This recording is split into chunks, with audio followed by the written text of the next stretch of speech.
ముద్దు బిడ్డ జోగి రమేష్ గారిని అక్రమంగా అరెస్ట్ చేయడం జరిగింది. దానికి కారణాలు ఇంతవరకు ఎవరు చెప్పలేని పరిస్థితి ఉందన్నమాట. ఆయన ఎక్కడైతే ఈ అక్రమ మైకిలి మద్యం తయారవుతుందో ఆ డంపులు చూపించడం అదే పెద్ద నేరం. వీళ్ళు శుద్ధ మాటలు చెప్తున్నారండి. 3 రోజుల నుంచి చూస్తున్నాం మనం. తెలుగుదేశం పార్టీ నాయకులు ఏం చెప్తున్నారంటే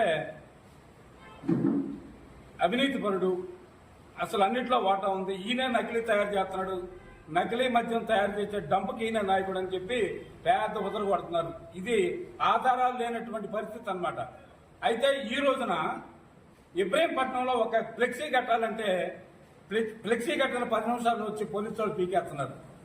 అదే రింగ్ సెంటర్లో కూతవేడి దూరంలో మద్యం తయారవుతుంటే, నకిలీ మద్యం మేము తయారు చేస్తే జోగి రమేష్ గారి నాయకత్వం తయారవుతుంటే మీరందరూ నిద్రపోతున్నారా అని అడుగుతున్నా. వైఎస్ఆర్ కాంగ్రెస్ పార్టీ గట్టిగా అడుగుతుంది. ఏమైనా తెలుసా? పక్కన పోలీస్ స్టేషన్ ఉంది, ఇక్కడ డంప్ ఉంది. ఇది అధికార పార్టీ డంప్ అని తెలిసి ములకల చెరువులో అరెస్ట్ చేశారు. అక్కడ ఎవడైతే గుర్తించారో అక్కడ ఇంతవరకు ఆ నాయకుడిని అరెస్ట్ అయ్యాల. ఇక్కడ ఎవడైతే ఉన్నాడో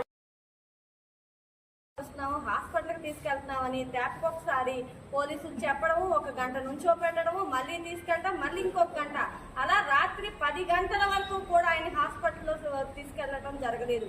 తీరా హాస్పిటల్కి వెళ్ళిన తర్వాత తన భార్య అయినటువంటి శకుంతలాదేవి గారి మీద కూడా అక్రమంగా కూడా కేసు పెట్టడం జరిగింది. తన భర్తకి హాస్పిటల్లో ఉంటే ఏ భార్య కూడా తన ఆయన్ని చూడటానికి వెళ్ళదా?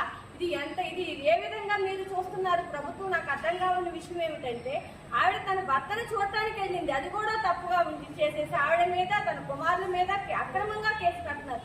వాళ్ళని ఏ విధంగా ఇబ్బంది పెట్టాలని చూస్తున్నారా అర్థం కావట్లేదు. మేము కూటమి ప్రభుత్వానికి ఒకటే చెప్తున్నాము, వాళ్ళని ఎంత ఇబ్బంది పెట్టినా కూడా వైఎస్ఆర్ కుటుంబం అనేది, జగన్మోహన్ రెడ్డి గారి కుటుంబం అనేది, మా మైలవరం నియోజకవర్గ ప్రజలందరూ కూడా వాళ్ళ కుటుంబానికి అండగా ఉంటామని తెలియజేస్తున్నాము. ఏంటంటే ఇది కొరకరాని కొయ్యలాగా తయారైపోయింది.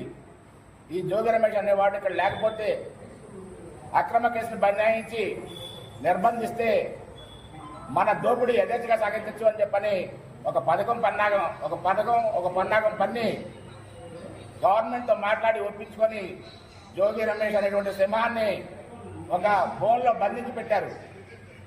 ఒకటే విషయం చెప్తున్నా కృష్ణప్రసాద్, నీ పన్నాగం అనేది సాగదు.